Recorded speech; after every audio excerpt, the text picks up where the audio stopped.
Welcome back to the Cyberpath Chronicles. So, for those who want to know what it's like to be a CISO, or for those who want to be a CISO, I thought I would take you through a typical day in the life of a CISO, given I am one, noting that this is fairly generic, and I'm of course not going to disclose anything confidential. So, cyber isn't all hackers and hoodies and tech.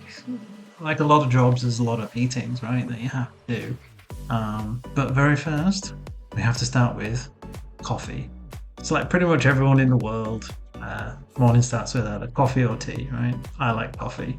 Um, Fortunate enough to have a very, very good coffee machine. I make my own coffee.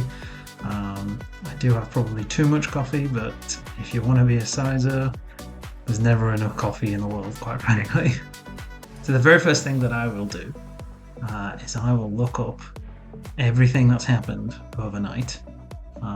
So that's alerts, that's threat intelligence, any kind of urgent inquiries that I might have, and I'll deal with them usually while I'm eating my breakfast.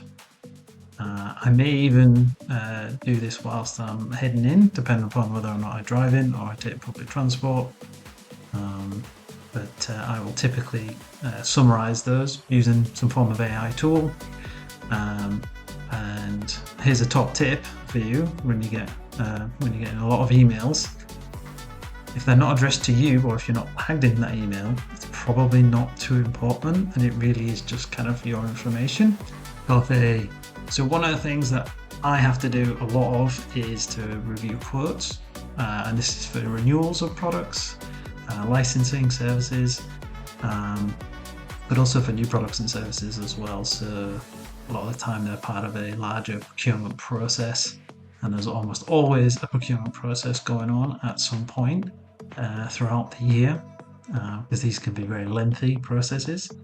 So I'm always reviewing quotes, proposals, procurement requirements, procurement documentation, project documentation as well, if the product itself and service itself has actually been purchased.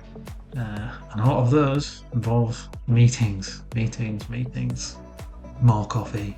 The other thing is that obviously the higher you go, the more management you have to do, which means the more people management you have to do.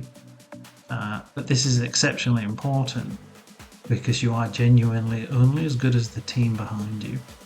In my experience, I believe that getting all of the kind of little HR things out of the way mean quite a lot to people.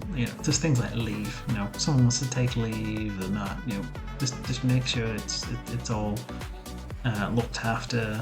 Your team are looked after. They're supported in the way that they want to be supported. Little things that actually go a long way. Just asking how people are, that really, genuinely, don't just do it. And listen to what they have to say and provide the support that you can. That they're really, really big. So one of the things I have a lot of is either steering committee meetings or project management meetings, like project control boards for existing projects, where it might be implementing a new solution or replacing a solution, whatever it might be.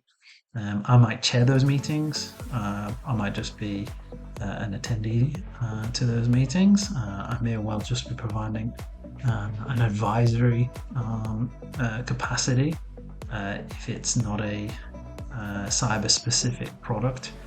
It could just be forming a risk assessment on the product or on the tool or on the service itself, but isn't an actual cyber tool. So it's perhaps just an IT system, and they need to be risk assessed from a security standpoint or a third-party risk management standpoint. And I might sit on the project control board for that particular system. One of the other things that I do on a weekly basis are team meetings and one-to-one meetings with my direct reports as well. So we go over the things that we're going to do during the week, the things that we did last week, things that worked, things that didn't work. One of the key things that I'll have to do as well is to continually review our roadmap. So the roadmap is to improve our cybersecurity on a continual basis. So you have to review it to ensure that it's actually accurate and up to date. Now, There's a number of ways that we have to do this. One of the ways is that you'll have to do a current state assessment of your cybersecurity against a particular framework, a NIST, or ISO, 27001, or there's a number of other frameworks. And then that gives you kind of where your current state is at. And then what you want to do is you want to update your roadmap to reflect the gaps that you actually have in your capability. One of the other ways is also through audit recommendations as well. So what I've been doing most recently is reviewing audit recommendations just to ensure that they're going to be covered off by a roadmap that we have right now. And another thing that I've been doing is reviewing vulnerability assessments as well. And the reason for doing this is to ensure that the patch management processes that we have in place are actually remediating the exposures and vulnerabilities that we have. More coffee. One of the things that I fully subscribe to is you can't have a healthy mind without having a healthy body. So I will always take either 10-15 minutes to go for a walk after my lunch, or I'll go to the gym. Sometimes I go to the gym during the day, sometimes I go after. But it's a really, really good way of easing tension, easing stress, but also keeping your mind sharp. One of the things that we'll be doing as well is we'll always review alerts. So we have daily checklists in the Security Operations Center, so they get reviewed by the SecOps team. If there's anything that I need to know about, that'll be filtered up to myself, especially if there's anything that's high risk rated.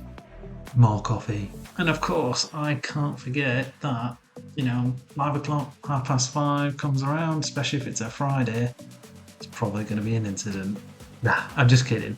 But it is when, not if. And unfortunately, incidents do happen, and you do have to down tool and just get on it. That's been a very brief overview of a day in the life of a CISO. If anyone's got any questions about what it is that I do, feel free to comment below and I will answer them. If you enjoyed this video, please give me a like and a subscribe. See you on the next one.